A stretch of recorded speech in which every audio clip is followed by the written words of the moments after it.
Are you interested in printing your photography? Are you thinking about doing it at home? Well, I've had the Canon Pro-1000 now for a little over a year, and today I'm going to share with you some of my experiences with it thus far, and I'll even take you through a print that I have in the queue. Let's get started.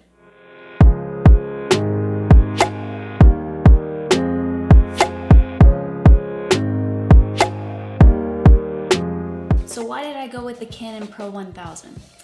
This printer cost the better part of $1,300, and after doing a ton of research, it became very apparent that the Canon are well known for their broad color spectrum. Having 11 separate ink cartridges allows the Canon to essentially deliver perfect color on a broad spectrum. There's also over 18,000 nozzles and sensors that continuously monitor the status of your image to help you deliver the perfect print every single time. And ultimately, the reason I went with this printer was the customer feedback. Everyone said it was easy to use, even for folks who had zero printing background. And now, a year later, I can confirm. I essentially pulled this thing out of the box and put it to use. First lesson I learned is white balance. So one way to check if your white balance is going to actually print the way that you envision it, let's take a look in Lightroom. So this image here I captured at the Wave in Vermilion Cliffs, basically northern Arizona. So straight out of camera, shot it raw on my Sony a7R IV.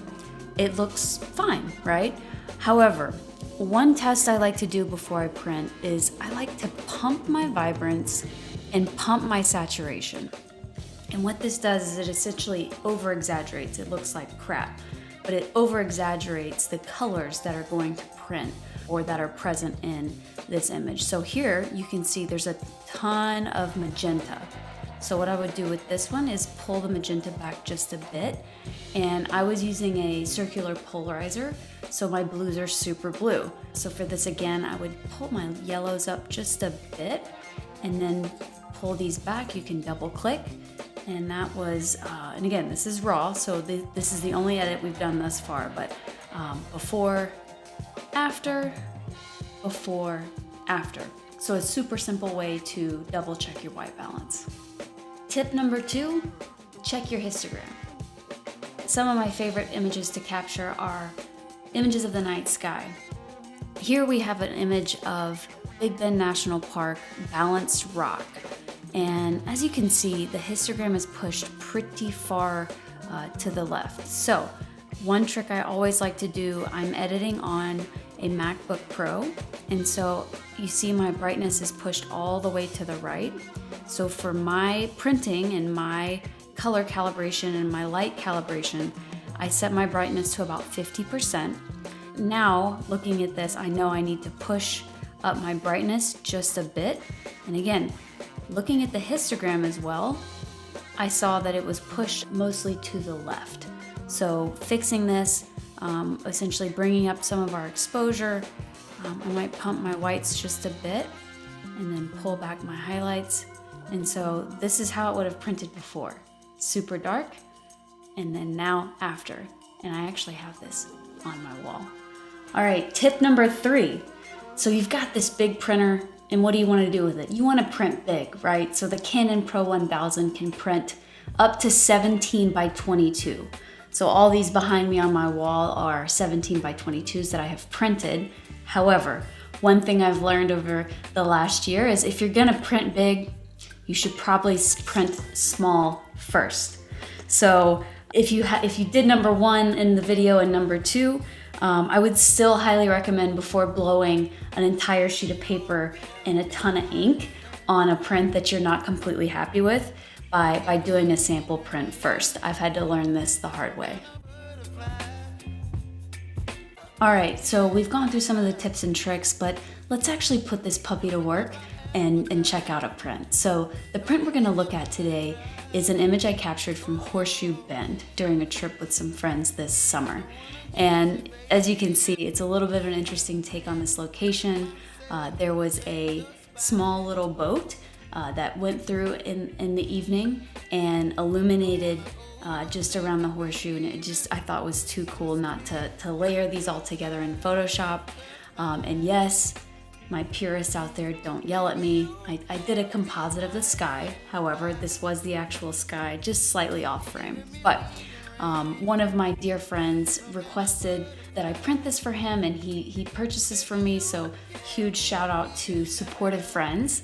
If you have creative friends out there, be sure to support their work. So let's take a look at in Lightroom. So this is an edited, done image that I'm ready to send to the printer. Canon has software.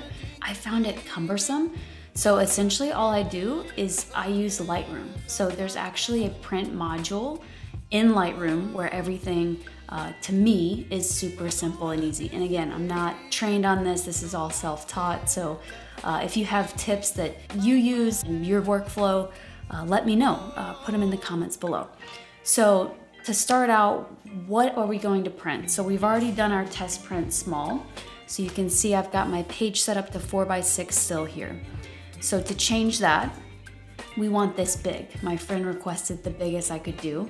So 17x22 is coming your way, done.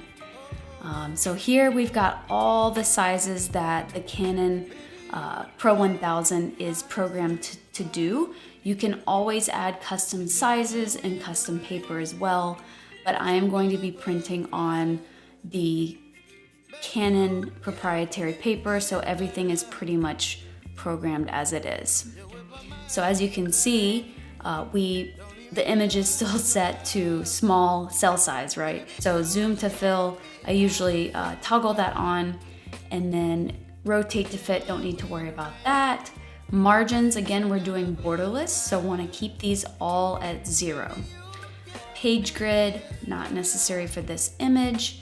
And then here you can see it's set to 4x6 still, so we can drag this over and expand our cells to represent the entire scene. So here you can see our image is a little bit taller than the given dimensions. So that's where the zoom to fill comes in, and this is up to your artistic preference. So for me, zoom to fill, I'm gonna opt to fill this whole thing in, and I don't want to cut off too much of the top of the Milky Way by bringing this up. I don't really care about that bottom.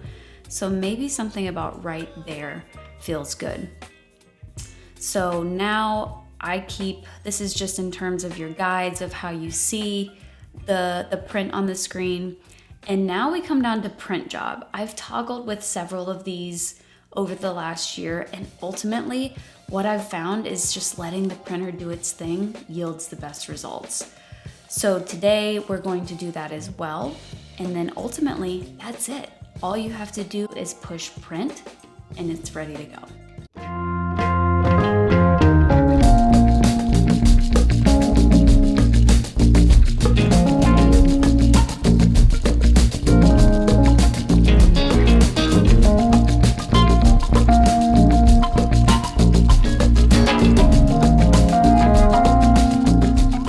There you have it, folks. It took about 6.5 minutes to print 17x22, and I mean, the detail I think is incredible. I feel like I'm about to step into this. So take a look at these colors. And what I love the most, there was a group of folks camping down here in the bottom that showed up really nicely. The Milky Way, absolutely gorgeous. All in all, I think a successful print day. All right, y'all, thanks for stopping by. I hope you enjoyed this installment, today talking about printing. If you enjoyed it, give us a thumbs up, or even better, a subscribe. Would greatly appreciate it. And if you have experience using this Canon Pro-1000 or another printer, throw a comment down below. Would love to hear about it. We'll see you next time.